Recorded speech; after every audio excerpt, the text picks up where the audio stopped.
Welcome students. स्वागत है आपका मेरे YouTube channel Hindi made easy में।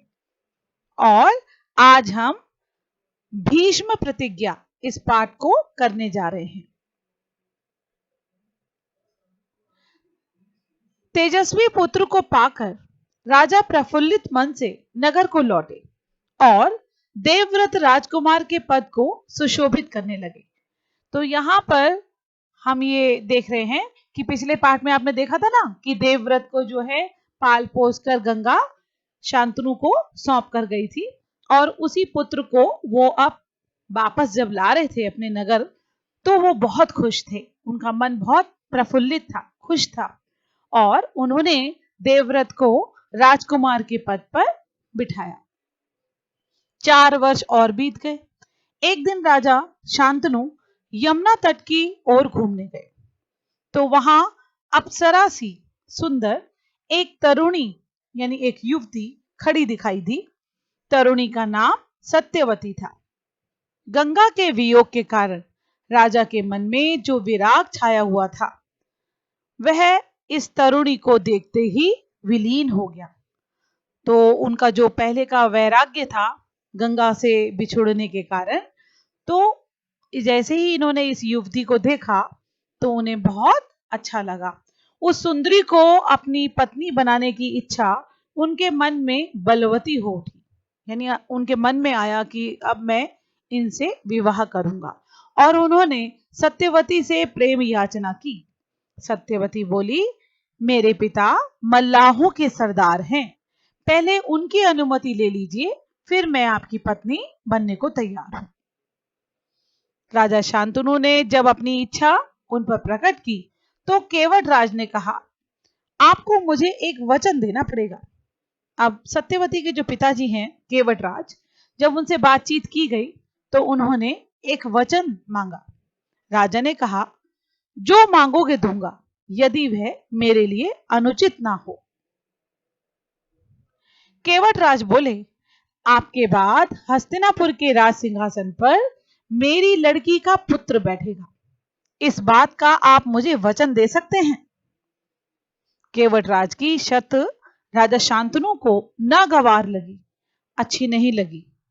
गंगा सुत को छोड़कर यानी गंगा के पुत्र देवव्रत को छोड़कर अन्य किसी को राजगद्दी पर बैठाने की कल्पना तक उनसे ना हो सकी। निराश और उद्विग्न मन से बहुत दुखी थे वो। वह नगर की ओर लौट आए, किसी से कुछ कह भी ना सके, पर चिंता उनके मन को कीड़े की तरह कुतर कुतर कर खाने लगी, यानी वो बहुत चिंतित रहने लगे। देवव्रत ने देखा कि उसके पिता के मन में कोई ना कोई व्यथा समाई हुई है, यानी किसी ना किसी बात से ये दुखी जरूर है। एक दिन उसने शांतनु से पूछा, पिताजी, संसार का कोई भी सुख ऐसा नहीं है जो आपको प्राप्त ना हो, फिर भी इधर कुछ दिनों से आप दुखी दिखाई दे रहे हैं, आपको किस बात की चिंता है? तो देवव्रत ने जानना चाहा कि शांतनु के चिंता का क्या कारण है। यद्यपि शांतनु ने गोल मोल बातें बताई, वो टाल मटोल कर रहे थे, बताना नहीं चाहते थे, फिर भी कुशाग्र बुद्धि देवव्रत को बात समझते देर ना लगी। अब देवव्रत बहुत बुद्धिमान थे और उन्होंने इस बात को पता लगा लिया। उन्होंने राजा के सारथी से पूछताछ करके उस दिन केवटराज से यमुना नदी के किनारे जो कुछ बातें हुई थी उनका पता लगा लिया। पिताजी के मन की व्यथा जानकर देवव्रत सीधे केवटराज के पास गए और उनसे कहा कि वह अपनी पुत्री सत्यवती का विवाह महाराज शांतनु से कर दें। केवटराज ने वही शर्त दोहराई जो उन्होंने शांतनु के सामने रखी थी। देवव्रत ने कहा, यदि तुम्हारी आपत्ति का कारण यही है तो मैं वचन देता हूं कि मैं राज्य का लोभ नहीं करूंगा। सत्यवती का पुत्र ही मेरे पिता के बाद राजा बनेगा।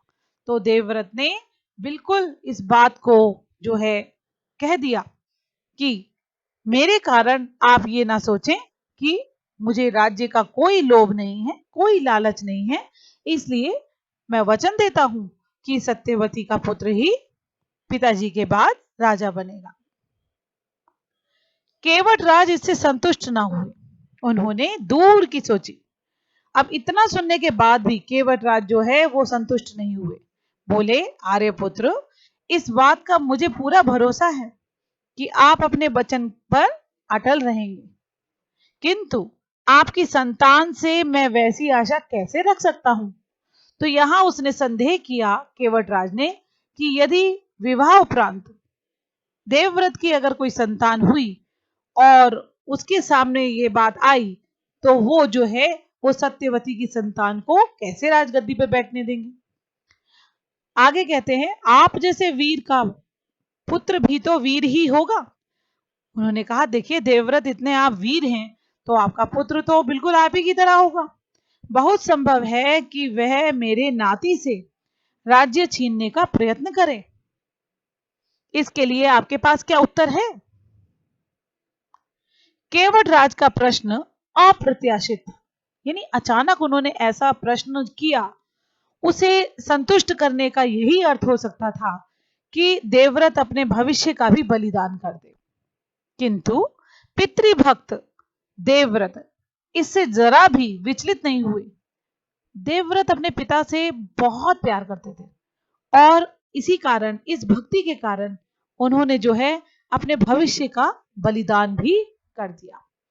गंभीर स्वर में उन्होंने ये कहा, मैं जीवन भर विवाह नहीं करूंगा, आजन्म ब्रह्मचारी रहूंगा। मेरे संतान ही ना होगी, अब तो तुम संतुष्ट हो। यही वो भीष्म प्रतिज्ञा, भयंकर प्रतिज्ञा थी आजन्म ब्रह्मचारी रहने की, जिसके कारण उनका आगे नाम भीष्म पितामह पड़ा। किसी को आशा ना थी कि तरुण कुमार ऐसी कठोर प्रतिज्ञा करेंगे। देवव्रत ने भयंकर प्रतिज्ञा की थी, इसलिए उस दिन से उनका नाम ही भीष्म पड़ गया।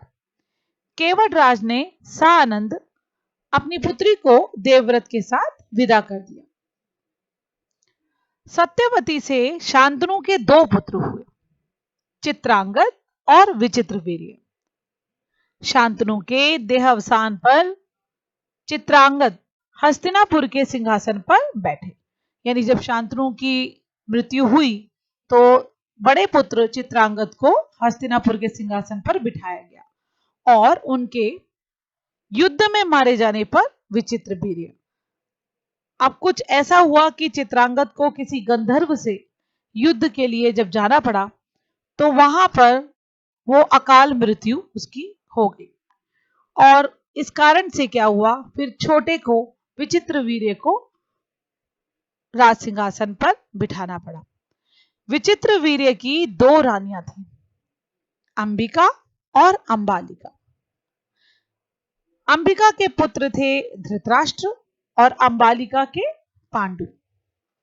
धृतराष्ट्र के पुत्र कौरव कहलाए और पांडु के पांडव। महात्मा भीष्म शांतनु के बाद से कुरुक्षेत्र युद्ध का अंत होने तक उस विशाल राजवंश के सामान्य कुलनायक और पूज्य बने रहे। शांतनु के बाद कुरुवंश का क्रम यह रहा।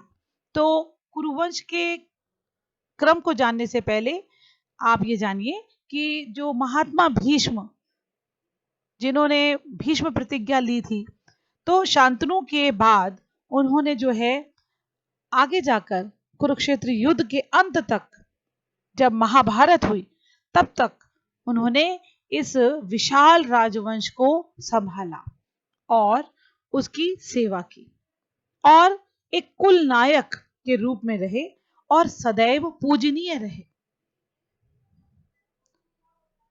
तो कुल मिलाकर अगर इनका वंश देखें तो सबसे पहले शांतनु राजा हुए, उनकी दो पत्नियां, पहली गंगा जिनसे देवव्रत हुए और दूसरी सत्यवती जिनसे चित्रांगद और विचित्रवीर्य, ये दो पुत्र हुए।